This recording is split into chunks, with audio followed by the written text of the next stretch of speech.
আসসালামু আলাইকুম। সকালকে শুভেচ্ছা এবং স্বাগতম জানাচ্ছি এক্সট্রিমেট এক্সেলে। আজকে আমরা আপনাদের সাথে এক্সেলে ডেটা এন্ট্রির একটা টাইপ নিয়ে আলোচনা করব।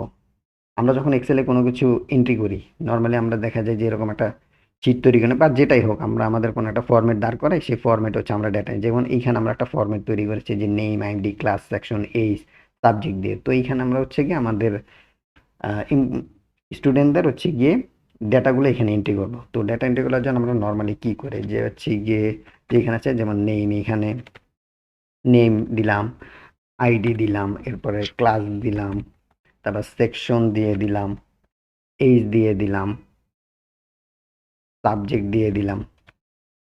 তো এইভাবে করে আমরা একটা একটা করে নর্মালি টাইপ করে যাই, টাইপ করে আবার পরের রোতে চলে যাই।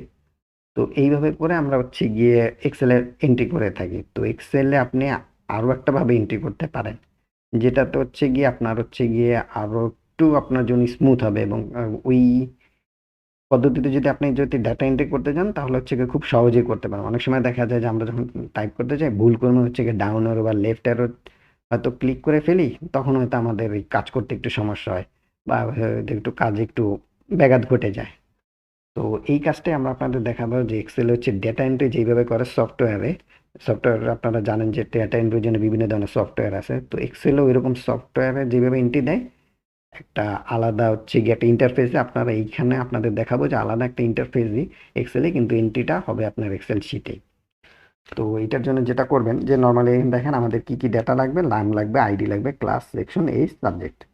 তো এই জিনিসগুলো আমরা রেডি করে রেখেছি যে এই ইনফরমেশনগুলো আমাদের লাগবে।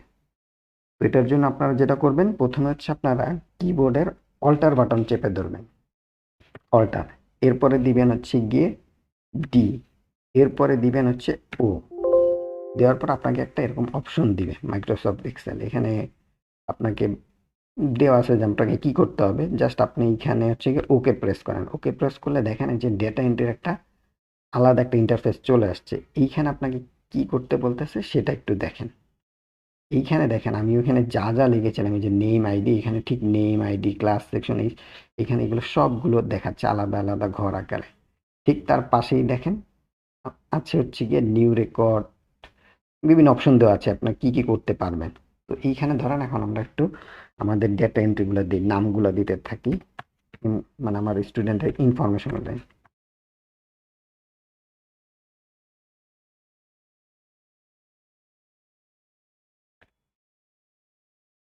আপনারা যখন এইখানে যখন করবেন, যখন এই যে এন্ট্রি করবেন, তখন এন্ট্রি করার পরে এন্ট্রি করার জাস্ট ট্যাপ চাপবেন। ট্যাপ চাপলেই হচ্ছে কি পরবর্তী আপনার সেলে চলে যাবে, মানে পরবর্তী আপনার যে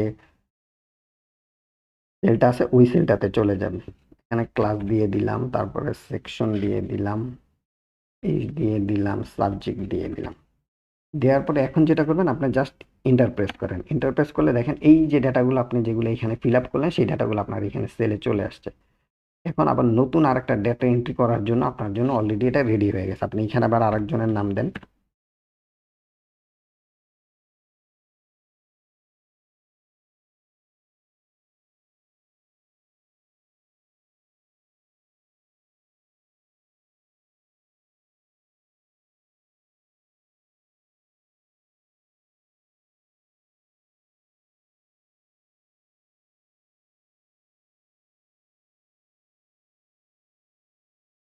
ওকে, দেওয়ার পর আপনি আবার এন্টার প্রেস করেন, দেখেন আবার এই ডেটাটা হচ্ছে আপনার এই যে আপনার যে শিটে যেখানে আপনার ডেটাগুলো স্টোর হওয়ার কথা ওইখানে স্টোর হয়ে গেছে।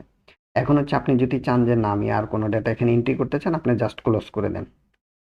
ক্লোজ করে দিতে পারেন অথবা এস্কেপ বাটন চাপতে পারেন, দিয়ে দিলাম। এখন আপনার এখানে ডেটাগুলো চলে আসছে, আমরা এখানে দুইজন। এখন আপনি চাচ্ছেন যে এখানে আমি আরো কিছু এন্ট্রি করতে চাই, ঠিক সেম ভাবে আপনি যেটা করবেন অল্টার দিয়ে ডি ও প্রেস করেন, আপনার আবার হচ্ছে গিয়ে ডেটা এন্ট্রি আপনার হচ্ছে গিয়ে নতুন ইন্টারফেসটা চলে আসছে। কিন্তু এইখানে এখন যেটা করবেন, এইখানে দেখেন আপনার প্রথম ব্যক্তির নাম দেওয়া আছে, কিন্তু আপনি চাচ্ছেন নতুন করে এন্ট্রি করতে। যদি আপনি এডিট করতে চান জাস্ট এইখানে তার নামের পর আপনি এডিট করে দিতে পারবেন।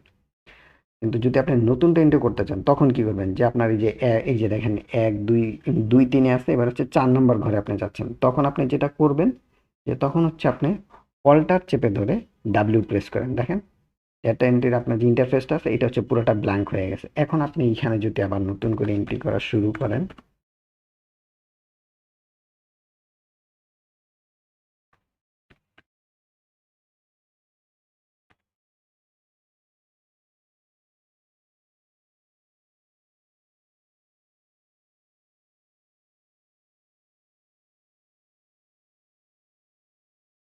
ইন্টারফেস করেন, দেখেন আবার এইখানে হয়ে গেছে 3 নাম্বারে 4 নাম্বারে চলে আসছে।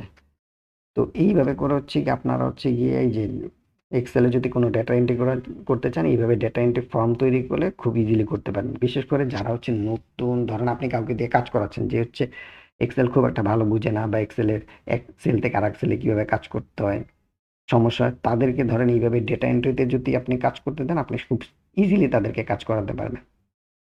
তো এইভাবে কাজ করলে আপনার যেটা সুবিধা হবে, আপনার হচ্ছে একটু ভুল হওয়ার চান্সটা কম থাকবে। যেমন ধরুন ওই যে বললাম শুরুতেই যে আপনি যখন কাজ করবেন, আপনার ডাউন অ্যারো বা লেফট অ্যারো বা আপনার আপ অ্যারো, এগুলো তো অনেক সময় আমরা কাজ করতে গেলে হয়তোবা ক্লিক করলে হয়তো এদিক সেদিক চলে যেতে পারে, বা আমরা হচ্ছে এন্টার প্রেস করলে কি হয়, এন্টার প্রেস করলে দেখেন নর্মালি হচ্ছে গিয়ে আপনি যখন এন্টার প্রেস করেন এক্সেলে পরবর্তী শিটে চলে যায়। বাট আমরা যখন দেখা যায় যে অনেকে কি করি, এই যে ধরেন এই রোতে যখন লিখি এই সেলের থেকে যখন আমি বাম সেলে যাব, তখন এই যে লেফট অ্যারোটা অনেকে প্রেস করতে ভুলে যায়। না করে কি করি আমরা নর্মালি এন্টার দিলে তো আসলে নিচে চলে যায়। তো এই সব ক্ষেত্রে হচ্ছে গিয়ে তখন হচ্ছে আপনার কাজের গতিটা একটু কমে যায়। এই জন্য হচ্ছে আপনারা যদি এইভাবে যদি আপনারা এই যে ডেটা শিট যদি ইউজ করেন, মানে এই যে আপনারা ডেটা এন্ট্রি ইন্টারফেসটা যদি ইউজ করেন, তাহলে হচ্ছে গিয়ে আপনাদের কাজগুলো অনেক সহজ হবে এবং হচ্ছে গিয়ে নির্ভুলভাবে করতে পারবেন। তো যারা ধরেন এইভাবে ডেটা এন্ট্রি কাজ করেন, বিশেষ করে যারা হচ্ছে এইচআর এ কাজ করেন বা হচ্ছে গিয়ে সেলসে কাজ করেন বা কাস্টমার নিয়ে ডিলিংস করেন, তাদের জন্য যদি এইরকম ডেটা এন্ট্রির জন্য আমি মনে করি যে আপনাদের এই ডেটা এন্ট্রি ইন্টারফেসটা ইউজ করলে আপনাদের জন্য কাজগুলো অনেক সহজ হবে। তো আজকে এই পর্যন্তই।